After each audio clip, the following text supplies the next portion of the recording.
Hello, Nomad Nation. Welcome to the summer replay of some of our favorite episodes in Tandem Nomads. This is the replay of episode 37 with Andrea Martins. I was at the time in a good job, paid well, and going up the ladder quite quickly. So I would have probably stayed in that role because it was safe and it was secure. And whereas when you're an expat partner, when you don't have that, I know it is a difficult ride sometimes, don't get me wrong. I had really difficult patches too, but you have this freedom to pursue things you never would have pursued if you'd been in a safe job that you didn't want to leave. So just try and focus on the positives, and I think they get you through the tough days. Welcome to Tandem Nomads, the podcast show designed to help expat partners turn their career challenges into great opportunities and become global entrepreneurs. Every other Tuesday, you will find great inspiration and practical tips to build a portable and successful business. To download your free guidebook on the 6 steps to build a successful portable business, go to tandemnomads.com.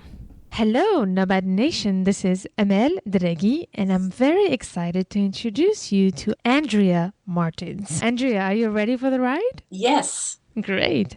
Andrea Martins comes from Australia. She gave up her head office government career to follow her husband abroad and lived for nearly 10 years, moving from Indonesia, Mexico, and Malaysia.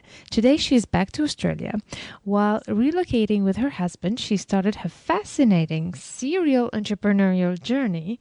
Andrea is actually the co-founder of the famous online platform that you must have heard of that's called expatwomen.com. Her website had such a great success that she managed to sell it with a 6-figure deal. After this great achievement with expatwomen.com, who would have thought that Andrea would have issues finding a job once back home? This situation had led her to create another company called Résumés, an online service designed to help job seekers get noticed with infographics and illustrated resumes.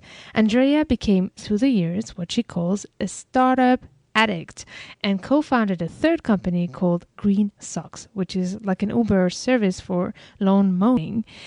Wow, Andrea, this is like an amazing journey. I tried to summarize it, and let me know if there's anything that I missed. And I think we're going to have to go step by step to tell your story. But tell us about where are you at today? So today I'm working in a startup called GreenSocks as my business partner. GreenSocks is like an Uber for lawn mowing. So we wanted to try and make an Uber for all of the home services at once, but we received a lot of smart mentoring advice to say just focus on one niche. So we went through the list of what kind of home services we might like to tackle. We tried going down one path, but after a few hurdles, we decided we'll start with lawn mowing because it sounded like the easiest niche to start and learn what we were doing. So that's what we're working on right now, and we're part of an accelerator program here in Australia. So that means that you get some money put into your company, they take some equity. We have some really high profile people behind us and companies, and they've given us access to lots of networks and introductions, which has just been a godsend in terms of learning what we're doing and connecting with the right people to help the startup grow. Wow, this is amazing. I'm going to need to ask a lot of questions about your experience in creating startups. But first, I'd like to know a bit more about your journey as an expat partner. And how did your journey start, actually? How did you get to move first time to Indonesia? And how did you make this decision to quit your job and go with your husband? Sure. So it started a few years before we went overseas. I was offered a job in head office in a government department in Canberra in Australia. So my boyfriend at the time, now husband, quit his job to follow me down to Canberra. And then 3 years later, he was offered a job in Jakarta, Indonesia. So it was my turn to leave my job and follow him. And I thought it would be like that. His turn, my turn, my turn, his turn. But it ended up being then from Jakarta, we went to Mexico City for 4 years, then back to Australia, then over back to Malaysia, and then to Sydney. And then now I live on the Sunshine Coast, which is about 1 hour north of Brisbane. So I live near the beach in Queensland, Australia. But it didn't work out exactly how I thought it would in terms of us taking turns. It became my life as an expat partner for quite some time. But, that's just part of being an expat partner. You never really know what's going to happen next. And even today, who knows what will happen tomorrow? We're here living near the beach today, and we could be back in a hustling, bustling big city tomorrow. I'm sure the listeners of this program totally understand what it's like to not know where you're going to be going next. Definitely. We've been talking a lot in this show how we are so used to say, who knows what's going to happen next? Exactly. So once you went to Indonesia, you said it was interesting when you said that you didn't expect to move a second time and follow a second and third time. So how did you end up giving up and doing it? I think once you're in the expat life, your eyes are opened a little bit in terms of the opportunities to move to different places. I think when we first made the decision from Australia to go and live in Indonesia for a while, I just assumed it would be a few years and we would come back because I didn't know anything else. And maybe it's good looking back that I didn't know what I know today, because maybe I never would have gone in the first place. But when we were in Jakarta, my husband was given the opportunity to go to Mexico after that, and it would just coincided with the exact time when we were pregnant with our first child. So it made sense. Well, I couldn't really work, so let's try again. Let's go to Mexico and see what that's like. Yeah, I guess that's the story of many women, right? Once they get a child, it's somehow an advantage and an opportunity also to be able to be an expat partner and take care of the kids while traveling. Yes. Was it difficult? Well, there were parts that were really difficult. When I look back, I think of the really good memories. But, I remember my husband went ahead of me to Mexico, and I had stayed behind in Australia because I gave birth in Australia. So I remember traveling to Mexico by myself with a brand new baby. I didn't really know what I was doing. I didn't even have a baby carrier because my mum had convinced me that it was a waste of money. The baby would grow out of it. So as you can imagine, I had one bag that was a nappy or diaper bag, one bag with everything else that I needed, a baby I was carrying, and I was trying to juggle all of that through, from Brisbane to Sydney, Sydney to LA to Mexico. So that in itself wasn't that easy, and then showing up and then not having any family to help, or not even having a helper for quite some time, and not speaking Spanish. Yes, that was really hard, but I don't want to say it was too hard because, you get through it, just like everyone listening probably has had the similar experiences in their own circumstances. You just get through everything and you realize that you can get through things, which I think is a really great thing you learn as an expat partner. So what helped you to go through it? What was for you the elements that helped you manage this big transitional period of your life? I think being really positive, just trying to think of the positive. Mm-hmm. Very early on in Mexico, I met some other fantastic expat partners, and just meeting up with them every week for, play dates or mums meetup groups. They're really, really the support network. And the women that I met were expats from all over the world, many from America because America is so close to Mexico, and Latin America for the same geographical reasons, but people from everywhere. But just meeting up with people every week to sort of have somebody to talk to was just a godsend. Yeah, definitely. I guess it is very important to try as soon as possible to meet with people and find networking groups and societies, associations to integrate. Definitely. Yeah. And how did your entrepreneurial journey then? Because now you're telling me this story and I have a hard time imagining that suddenly you would become this serial entrepreneur who creates and sells companies one after the other. How did it start?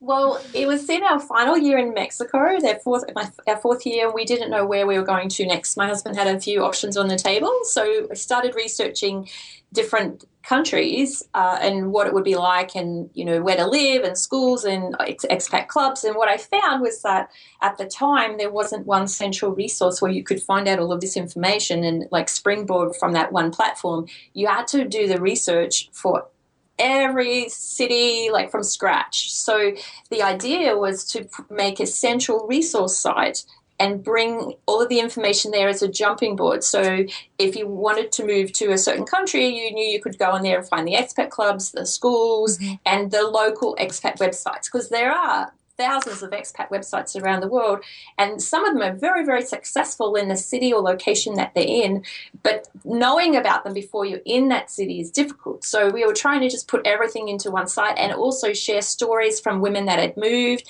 And we had a blog directory at the time, so women who were blogging in different countries could list, and we would check their blog that they were a female and they're expat to make sure it was a quality directory. And I think we had like 2,500 people that had registered, and we checked every single one before we approved for listing on the site. So that became a huge resource as well. So if you're moving to a certain city, you could find a blogger there who read about their stories and contact them for help. And even at the beginning, before we even had that, we had about 200 women around the world that we'd reached out to, and they volunteered to mentor people coming into their location. So you could go to the site and you say, okay, I'm moving to Paris, and you could go and you could find some people who had volunteered in Paris to help anyone coming in with email questions, and they gave their top tips for the city. And it was really, really a big resource site. Amazing. And so basically, from what you're telling me, the website had the same core principles as right now, the website that's been sold and managed by another group of people. But you founded the idea at the end of the day, and they pretty much kept it and just developed it. Well, the person that bought my site then packaged it up with some other entities and later on sold it to what is now expatwoman.com. But they're two completely different entities. And expatwoman.com was a hugely successful site, but based mainly in the Middle East. But yes, you're right. Now they've branched out to different parts around the world. Mm-hmm. And that's what our site was from the beginning. It was a site that had every city around the world and resources for as many cities as we could muster. Yeah. So let me just be clear for Nomad Nation. Expat, you created Expat Women, EN at the end, plural. True. And today the website is Expat Woman. I'm sorry if my accent does not allow to make the difference. Yes, that's correct. So ours was women.en.com, and now if you visited that site, unfortunately the site is not there. It just redirects to expatwoman.com because that is the company that ended up buying it from the person that bought it from me. Yeah, I see. So I have two questions here. The first one is that you say we a lot of times, and the second is actually who's the other people, and how did you get to meet them, and what did you have like an aha moment with this idea? How did the idea really start? Did it just come out of the blue? The idea for expatwomen.com? Yeah. I had the idea of putting something together, as I mentioned, to bring everything on one site and also sharing women's stories. And I just started working on this idea, and it sounded like a stupid idea at the time. And my American friend at the time living in Mexico with me was Jill Longray, and she called me up for coffee at Starbucks, and I said, sorry, I've only got a few hours when the kids are at the little Spanish-speaking school around the corner.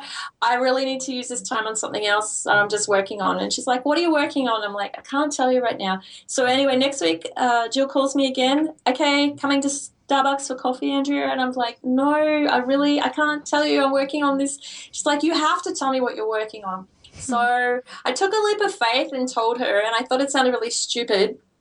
And to my utter surprise, Jill thought it was a really awesome idea and wanted to do it with me, and that night sent me through like a proposed little business plan based on what I'd said, and 2 days later she bought a new laptop specifically to work on it with me, and we met at Starbucks for coffee, and that's how the idea came about. Amazing. This is really amazing. So what made it possible to reach such a success and want to get purchased? What do you think is the secret of launching a website like this? I don't know if there's any secret.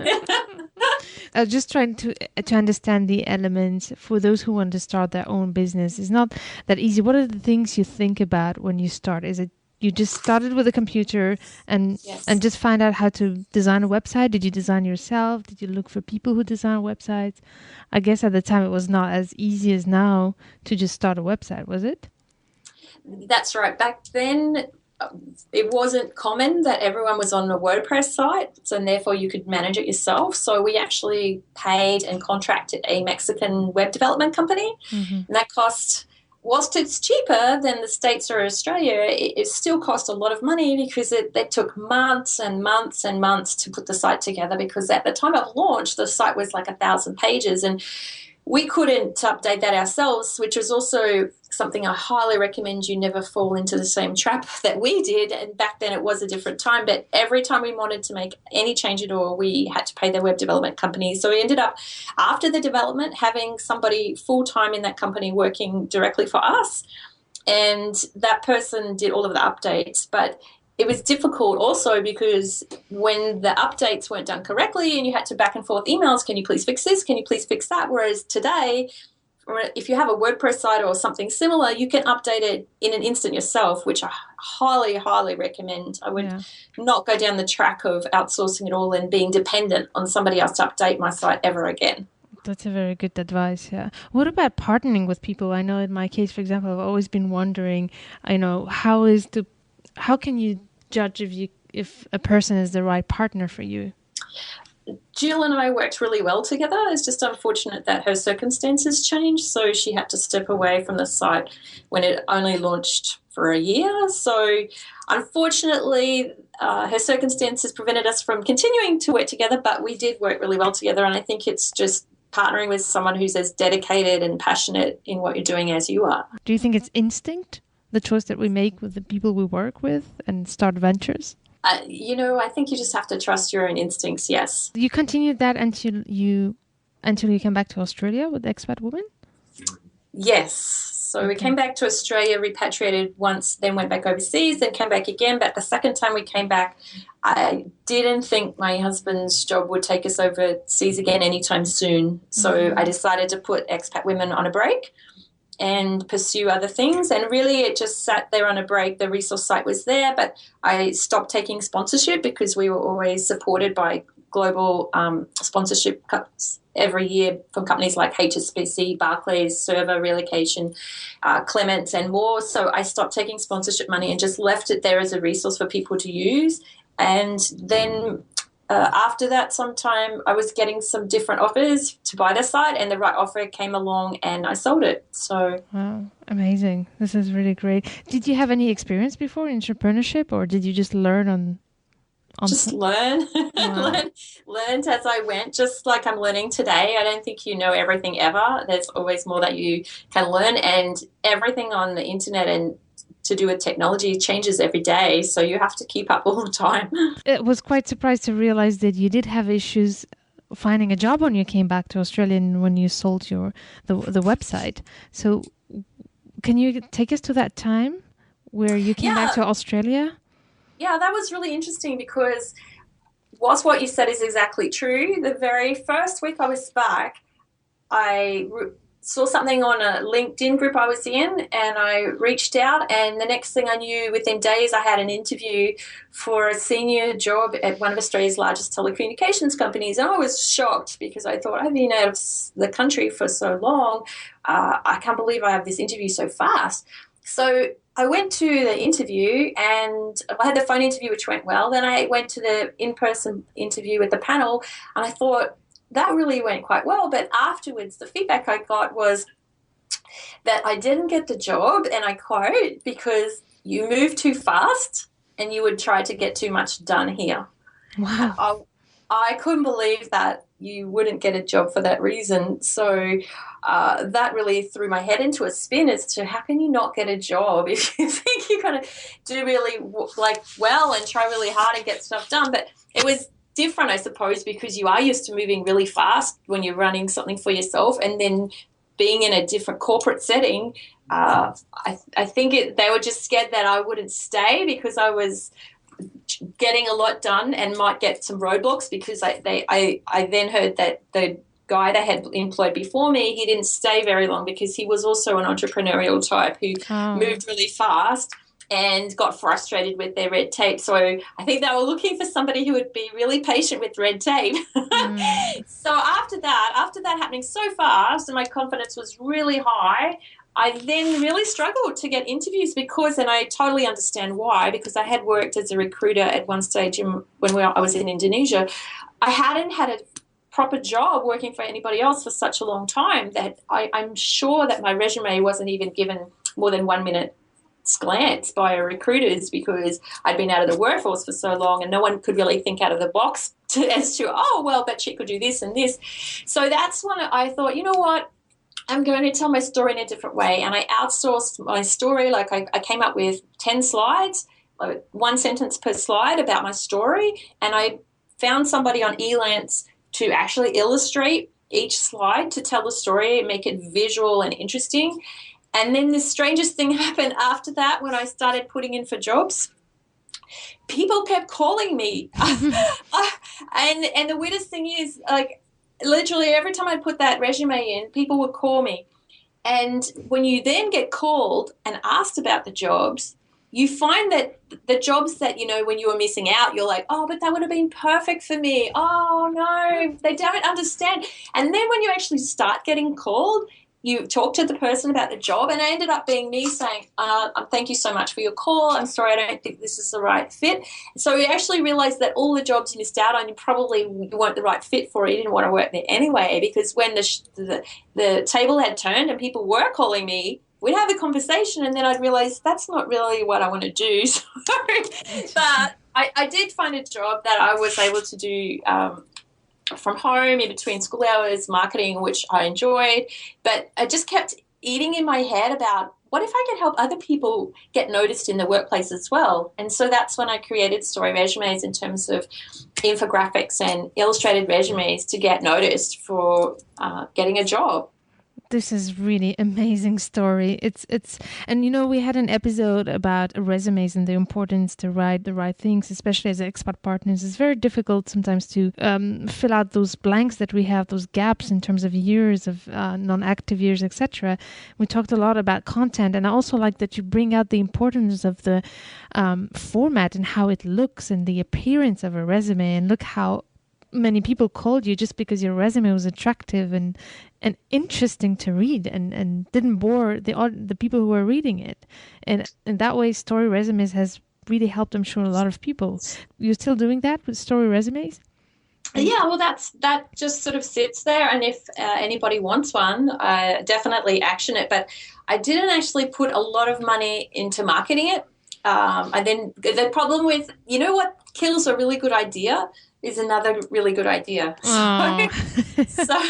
So that's still there, and if someone wants a resume, I help get it for them, but it's not my main focus. So I then tried some other things, and at the moment I'm doing the GreenSocks thing, which is taking up all my time in between being a mum. So that's my focus right now. How did it start with GreenSocks? Yeah, I think, as I mentioned before, I was just wanted to try and improve the home services that I was experiencing, and I wasn't a fan of dealing with tradespeople because I always felt that they were ripping me off, or I didn't know what I was talking about. It's not my area of expertise. So I just wished, imagine if you could just touch a few buttons and somebody could come and mow the lawn or fix the tap or do the pool for you, rather than having to negotiate with everyone that came. Oh, can you do it for this price? Or can you do it for this price? Oh, I'm going to do this. And I really felt out of my league because I am not very knowledgeable about all of those things. So I just wished you could just touch some buttons and someone would do it, and the price is already fixed. You don't have to haggle with anybody.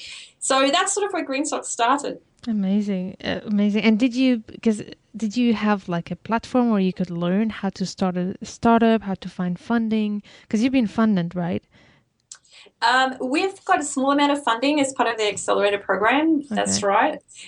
What really helped me was getting involved in the local startup community and going to a startup weekend. So Startup Weekend is a global phenomenon, really. Yeah. It started in Boulder, Colorado, and every weekend around the world there are always dozens of startup weekends where you can go. I think they have like 220,000 plus people every year who participate in a startup weekend, and it's just awesome. You show up on Friday night, you listen to other people's business ideas, everyone has 60 seconds to pitch, or you pitch your idea, Then they vote on the best ideas, and then the best ideas are worked on for the entire weekend, and you join a team working on whatever idea you like. But what they do on that weekend is they teach you about lean startup principles in terms of starting a business for as little money as possible and going to ask the customer for feedback first. And it was such a really good weekend and lesson. And I met so many good people, and then after that I just kept going to events and meeting people and learning about the whole lean startup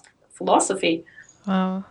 So it's startup weekends, and Nomad Nation, I think that will be great to check, because I think, there are in nearly every major countries, these startup weekends. That's right. They really, really teach you about how you can start an idea, including when you're an expat overseas, at a really, really low budget. And the key thing really is just get the most basic concept or idea and go and talk to strangers and get feedback. Ask them questions like, what do you think of this idea? And wait for them to answer without leading them. Would you pay for it? And how much would you pay for it? And if you go and ask strangers all of these 3 questions, you'll really get an idea whether you have a good idea or not, right? Because a stranger is going to tell you the truth. Friends and family are just going to say, yeah, that's so good. Why don't you do that? But just getting the courage to go and ask strangers at the shopping centre was a really, really good lesson from Startup Weekend. That's a great tip. Thank you for sharing that, Andrea.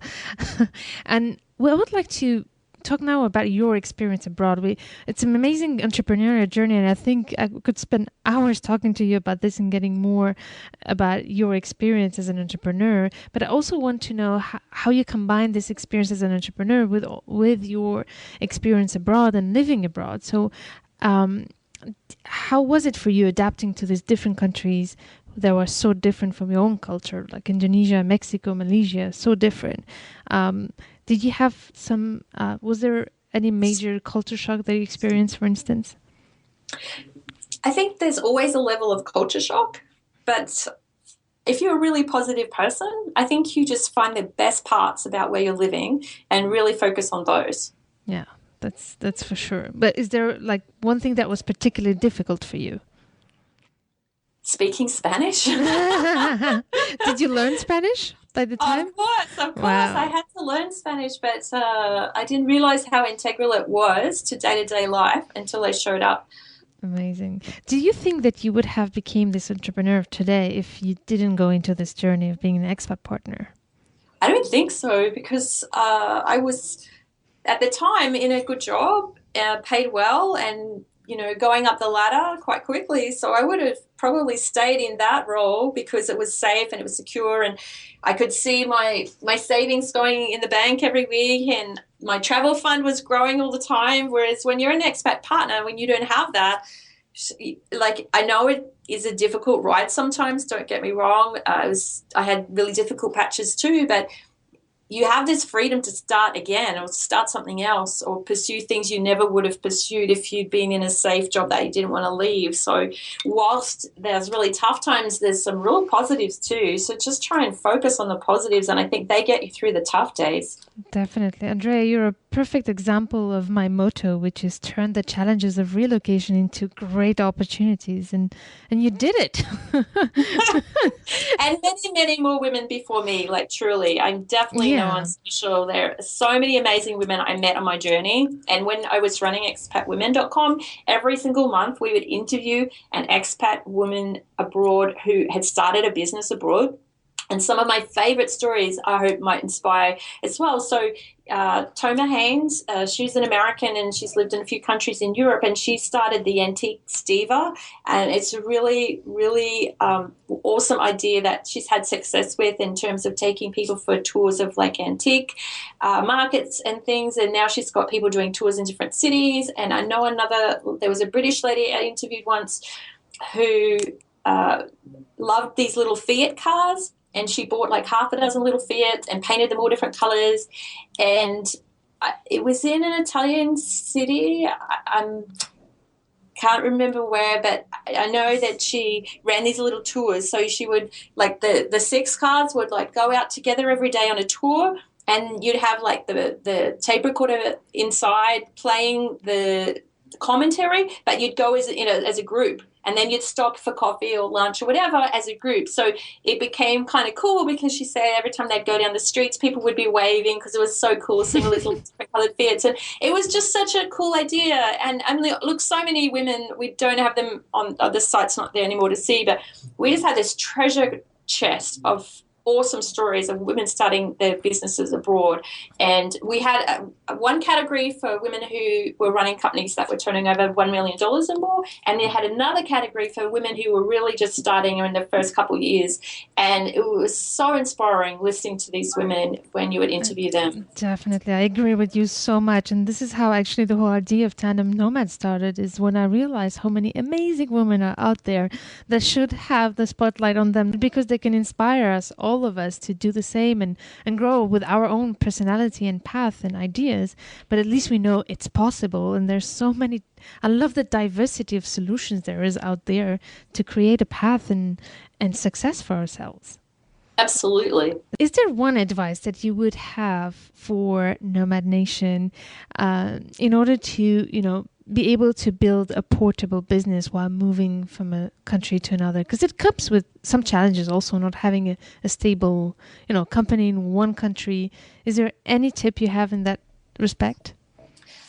We had a bit of trouble working out how to do our legals in terms of where the company was based. And I've talked to a lot of expat partners over the years who run businesses in terms of how they did it.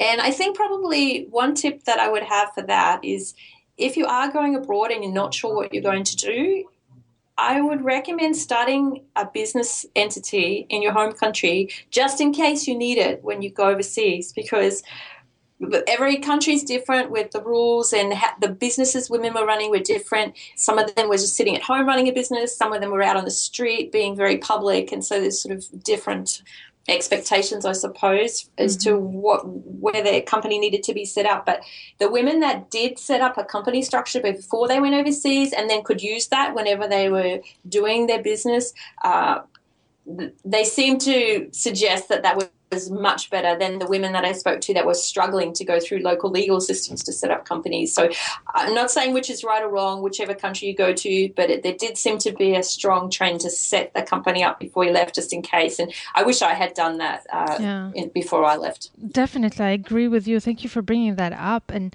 I think, especially in terms of taxes also, etc. But even if we don't know that, because usually we don't know that we're going to do that. I know that most of the expat partners I interviewed on Tandem Nomads didn't know that they're going to start that business when they left, and I think you didn't either. Well, that was a great tip about where to set up the company. And what about in terms of adaptability and living abroad? What was the major advantage of having the life you had? I think just opening your eyes in terms of what's possible. I think when you sit at home and you watch things on TV, it all seems so far away and difficult to achieve. But when you travel, it's the same with travel, as your listeners would know. Once you travel and you realize that, somebody on the other side of the world thinks like you do and behaves like you do, there's not such a great distance between us all. And then the same with business. Once you go to different places and you realize, well, that person started that business and they're just like me, there's nothing special about them. You realize that you can do that too. And I think people in the expat circles are very open about meeting each other and helping each other. And I think it's a great supportive community to start something. Definitely. I really agree with you. I think it makes us closer somehow. We're a bit of this is what I call it a nomad nation, is that once we experience this life, it doesn't really matter where we are from. We have a connection. Absolutely. Yeah. I definitely think that's one of the assets that you get when you've lived abroad. Yeah, that's a very good point. So are you ready now to go through the spinning round? Sure. What are your plans for the coming 2 years? Grow my company, GreenSocks, whilst still keeping my family intact. How do you manage to build the balance, actually? That's a very good thing that you brought up here, between being an entrepreneur, which must take a lot of time, and managing a family. I don't think it's easy for anyone, but I think my biggest tip in that area would be to not beat yourself up when you don't get that high wire balancing act of work and family exactly perfect. Yeah. And was there an internet resource? You're an expert now of all the things that there is on internet. Is there one internet resource that you find particularly useful for this nomadic life besides Skype, and social media? Is there one online tool that you find really useful? I use so many different online tools, but there's one that I've just discovered that I really quite like. Pocket. It's called Pocket. So when you're reading something, or you go to a website but you don't have time to read it, you can just put it in the pocket.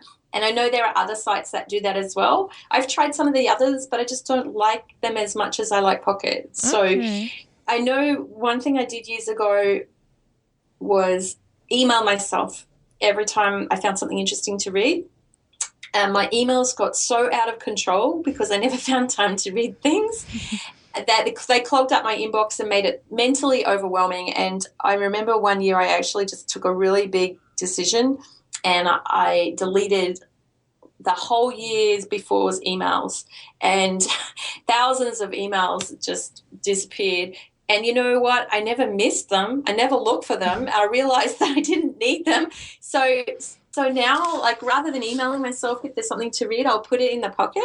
And then if I have a bit of time, I'll look in there and see what's interesting. And if I don't have time, or I look in, it's not so interesting, maybe it wasn't that important after all. Like, I didn't need to interrupt my day to read it. So I'm glad that I put it in the pocket rather than stop to read it. That's really great. I'm going to check out. I definitely know that feeling of getting overwhelmed.